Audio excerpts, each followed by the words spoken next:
Hi friends, welcome back to Patel computer YouTube channel. UG degree pass ಆದಂತ ಅಭ್ಯರ್ಥಿಗಳಿಗೆ ಒಂದು Gulbarga university ವತಿಯಿಂದ PG ಅಡ್ಮಿಷನ್ಗೋಸ್ಕರ ಆನ್ಲೈನ್ ಮುಖಾಂತರ ಅರ್ಜಿಯನ್ನು ಆಹ್ವಾನಿಸಲಾಗಿರುತ್ತೆ. ಅದಕ್ಕೆ ಸಂಬಂಧಪಟ್ಟಂತೆ ಈ ವಿಡಿಯೋದಲ್ಲಿ ಸಂಪೂರ್ಣವಾಗಿ ಮಾಹಿತಿಯನ್ನು ತಿಳಿಸ್ಕೊಡ್ತೇನೆ. ಮೊದಲನೇದಾಗಿ ನಮ್ಮ ಯೂಟ್ಯೂಬ್ ಚಾನಲ್ಗೆ ನೋಡ್ತಾ ಇದ್ರೆ ನಮ್ಮ ಯೂಟ್ಯೂಬ್ ಚಾನಲ್ಗೆ ಸಬ್ಸ್ಕ್ರೈಬ್ ಆಗಿ ಹಾಗೂ ಪಕ್ಕದಲ್ಲಿರುವ ಬೆಲ್ ಬಟನ್ ಅನ್ನು ಆನ್ ಮಾಡೋದನ್ನ ಮರಿಬೇಡಿ. ಸೊ ಫ್ರೆಂಡ್ಸ್, ಈಗಾಗಲೇ 2026-27ನೇ ಸಾಲಿನಲ್ಲಿ ಒಂದು ಗುಲ್ಬರ್ಗಾ ಯೂನಿವರ್ಸಿಟಿ ವತಿಯಿಂದ ಒಂದು PG ಅಡ್ಮಿಷನ್ಗೋಸ್ಕರ ಆನ್ಲೈನ್ ಮೂಲಕ ಅರ್ಜಿಯನ್ನು ಆಹ್ವಾನಿಸಲಾಗಿರುತ್ತೆ. ದಿನಾಂಕ 13 ಜುಲೈ 2026 ಒಂದು ಅಧಿಸೂಚನೆಯನ್ನು ಹೊರಡಿಸಲಾಗಿದೆ.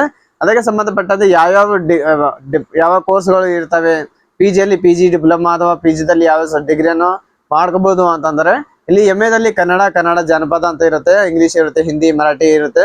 ಅದೇ ರೀತಿಯಾಗಿ MVA ಅಂತ ಇದೆ, ಹಾಗೂ MA ದಲ್ಲಿ ಎಕನಾಮಿಕ್ಸ್, ಹಿಸ್ಟ್ರಿ, ಸೋಷಿಯಾಲಜಿ, ಪೊಲಿಟಿಕಲ್ ಈ ತರ ಒಂದು ಸಬ್ಜೆಕ್ಟ್ ಇರುತ್ತೆ. ನಂತರ MSW ಅಲ್ಲಿ ಸೋಷಿಯಲ್ ವರ್ಕ್ ಇರುತ್ತೆ. MSc ಇರ್ಬೋದು, ಹಾಗೂ MCOM ಇರ್ಬೋದು, MAd, MPed, BPed, LLM ಅಂತ ಕೂಡ ಮಾಡಬಹುದು. ಹಾಗೂ PG ಡಿಪ್ಲೊಮಾ ಕೂಡ ಈ ಒಂದು PG ಅಡ್ಮಿಷನ್ಗೋಸ್ಕರ ಯಾರು ಆನ್ಲೈನ್ ಮುಖಾಂತರ ಅರ್ಜಿನ ಸಲ್ಲಿಕೆ ಮಾಡ್ತಾರೆ ಪ್ರತಿಯೊಬ್ಬರಿಗೊಂದು ಇಷ್ಟೊಂದು ಕೋರ್ಸ್ ಅನ್ನು ಕೊಟ್ಟಿರ್ತಾರೆ. ಸೊ ಅದೇ ರೀತಿಯಾಗಿ ಯಾವ ಒಂದು ಲಿಂಕ್ ಮೂಲಕ ಅಂದ್ರೆ ಯಾವ ವೆಬ್ಸೈಟ್ ವಿಳಾಸ ಮೂಲಕ ನೀವು ಅರ್ಜಿಯನ್ನು ಸಲ್ಲಿಕೆ ಮಾಡಬೇಕು ಅಂತಂದ್ರೆ, ಯಾವ್ದೊಂದು ಒಂದು ಗುಲ್ಬರ್ಗಾ ಯೂನಿವರ್ಸಿಟಿ ಒಂದು ಅಫಿಷಿಯಲ್ ವೆಬ್ಸೈಟ್ ಅನ್ನು ಓಪನ್ ಮಾಡ್ಕೋಬಹುದು. ಅಲ್ಲಿಂದ ಅಡ್ಮಿಷನ್ ಅಲ್ಲ ಆಪ್ಷನ್ ಅಲ್ಲ ಹೋದ್ರೆ UG ಹಾಗೂ PG ಅಂತ ಆಪ್ಷನ್ ಬರುತ್ತೆ. ಅದರಲ್ಲಿ PG ನ ಸೆಲೆಕ್ಟ್ ಮಾಡಿ ಅಲ್ಲಿ ಒಂದು ಆನ್ಲೈನ್ ಮೂಲಕ ಅರ್ಜಿಯನ್ನು ಸಲ್ಲಿಕೆ ಮಾಡೋಸ್ಕರ ಒಂದು ಲಿಂಕ್ ಅನ್ನು ಬಿಡುಗಡೆ ಮಾಡಿರ್ತಾರೆ. ಅಲ್ಲಿಂದ ನೀವು ಡೈರೆಕ್ಟ್ ಆಗಿ ಅರ್ಜಿಯನ್ನು ಸಲ್ಲಿಕೆ ಮಾಡಬಹುದು. ಗೊತ್ತಾಗ್ತಾ ಇಲ್ಲ ಅಂತಂದ್ರೆ ಇಲ್ಲಿ ಒಂದು ವೆಬ್ಸೈಟ್ ಭಾಷೆ ಡೈರೆಕ್ಟ್ ಆಗಿ ಸರ್ಚ್ ಮಾಡಬಹುದು. GUG.ac.in ಅಂತ ಇದೆ. ಈ ಒಂದು ವೆಬ್ಸೈಟ್ ಗೆ ಸರ್ಚ್ ಮಾಡಿದ್ರೆ ಗೂಗಲ್ ಅಲ್ಲಿ, ಅಲ್ಲಿಂದ ಡೈರೆಕ್ಟ್ ಆಗಿ ಆನ್ಲೈನ್ ಮುಖಾಂತರ ಅರ್ಜಿಯನ್ನು ಸಲ್ಲಿಕೆ ಮಾಡಬಹುದು. ಸೊ ಅದೇ ರೀತಿಯಾಗಿ ಡಿಗ್ರಿಯನ್ನು ಪಾಸ್ ಆಗದೆ ಇದ್ದಂತ ಅಭ್ಯರ್ಥಿಗಳು ಏನ್ ಮಾಡಬೇಕು ಅಂದ್ರೆ, ರೀಸೆಂಟ್ ಆಗಿ ಯಾರೆಲ್ಲ ಒಂದು ಸೆಮಿಸ್ಟರ್ ನ ಬ್ಯಾಕ್ ಇರುತ್ತೆ, ಅವ್ರು ಎಕ್ಸಾಮ್ ನ ಬರ್ದಿರ್ತಾರೆ, ಆದ್ರೆ ರಿಸಲ್ಟ್ ಗೋಸ್ಕರ ಯಾರ್ಯಾರು ಕಾಯ್ತಾ ಇದ್ದೀರಾ ಪ್ರತಿಯೊಬ್ಬ ವಿದ್ಯಾರ್ಥಿಗಳು, ಅವರು ಕೂಡ ಒಂದು PG ಅಡ್ಮಿಷನ್ ಗೋಸ್ಕರ ಆನ್ಲೈನ್ ಮೂಲಕ ಒಂದು ಅರ್ಜಿಯನ್ನು ಸಲ್ಲಿಕೆ ಮಾಡಬೇಕು. ಆ ಒಂದು ರಿಸಲ್ಟ್ ಅನ್ನು ಬಿಡುಗಡೆ ಆದ ನಂತರ ನಿಮ್ಮ ಒಂದು ಮಾರ್ಕ್ಸ್ ಕಾರ್ಡ್ ನ ಆ ಒಂದು ಡಿಪಾರ್ಟ್ಮೆಂಟ್ ಗೆ ಅಲ್ಲಿ ರಿಸಲ್ಟ್ ಅನ್ನು ಡಿಕ್ಲೇರ್ ಆದಂತ ಒಂದು ಕಾಪಿಯನ್ನು ಅಲ್ಲಿ ಸಬ್ಮಿಟ್ ಮಾಡಬೇಕಾಗುತ್ತೆ.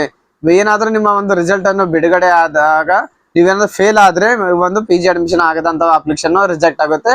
ಪಾಸ್ ಆದ್ರೆ ಅಂತವ್ರಿಗೆ ಮಾತ್ರ ಒಂದು PG ಅಡ್ಮಿಷನ್ಗೋಸ್ಕರ ಇಲ್ಲಿ ಅಡ್ಮಿಷನ್ ಅನ್ನು ತೆಗೆದುಕೊಳ್ಳಲಾಗುತ್ತೆ. ಸೊ ಫ್ರೆಂಡ್ಸ್, ಅದೇ ರೀತಿಯಾಗಿ ಇಲ್ಲ ಒಂದು ಯಾವ ಆನ್ಲೈನ್ ಮೂಲಕ ಅರ್ಜಿಯನ್ನು ಸಲ್ಲಿಕೆ ಮಾಡುವ ಪ್ರಾರಂಭ ದಿನಾಂಕ ನೋಡ್ಬೇಕಾದ್ರೆ 15 ಜುಲೈ 2026 ಪ್ರಾರಂಭವಾಗಿರುತ್ತೆ. ಸೊ ಅದೇ ರೀತಿಯಾಗಿ ಕೊನೆ ದಿನಾಂಕ 31 ಜುಲೈ 2026 ಕೊನೆ ದಿನಾಂಕವಾಗಿರುತ್ತೆ. ಸೊ ಅದೇ ರೀತಿಯಾಗಿ ಒಂದು ಆನ್ಲೈನ್ ಮೂಲಕ ಒಂದು ಅರ್ಜಿಯನ್ನು ಸಲ್ಲಿಕೆ ಮಾಡಿದ ನಂತರ ನಿಮ್ಮ ಒಂದು ಡಾಕ್ಯುಮೆಂಟ್ಸ್ ಮೇಲೆ ಸೆಲ್ಫ್ ಅಟೆಸ್ಟೆಡ್ ಮಾಡಿಕೊಂಡು ಸುಮಾರು 2 ಕಾಪಿ ಸೆಟ್ ಜೆರಾಕ್ಸ್ ಜೊತೆಗೆ ಇಲ್ಲಿ 5 ಆಗಸ್ಟ್ 2026 ಒಳಗಾಗಿ ನೀವು ನಿಮ್ಮ ಈ ಒಂದು ಯೂನಿವರ್ಸಿಟಿಯಲ್ಲಿ ಡಾಕ್ಯುಮೆಂಟ್ಸ್ ಅನ್ನು ಸಬ್ಮಿಟ್ ಮಾಡಬೇಕಾಗುತ್ತೆ. ಅಥವಾ ಯೂನಿವರ್ಸಿಟಿ ಆಗಲಿ, ನಿಮ್ಮ ಯಾವ್ದಾವ್ದು ಡಿಪಾರ್ಟ್ಮೆಂಟ್ ಯಾವ್ದು ಕಾಲೇಜ್ ಇರುತ್ತೆ ಆ ಒಂದು ಕಾಲೇಜ್ಗೆ ಅಲ್ಲಿ ಸಬ್ಮಿಟ್ ಮಾಡ್ಕೋಬಹುದು. ಸೊ ಫ್ರೆಂಡ್ಸ್, ಯಾರು PG ಅಡ್ಮಿಷನ್ಗೋಸ್ಕರ ಕಾಯ್ತಾ ಇದ್ರ ಪ್ರತಿಯೊಬ್ಬರಿಗೆ ಈ ಒಂದು ವಿಡಿಯೋನ ಶೇರ್ ಮಾಡಿ. ವಿಡಿಯೋನ ಇಷ್ಟ ಆದ್ರೆ ಲೈಕ್ ಮಾಡಿ. ನಾನು ಮತ್ತೆ ಭೇಟಿ ಆಗ್ತೀನಿ ಮುಂದಿನ ವಿಡಿಯೋ ಜೊತೆಗೆ. ಅಲ್ಲಿವರೆಗೆ ನಮಸ್ಕಾರ, ಧನ್ಯವಾದಗಳು, ಶುಭ ದಿನ.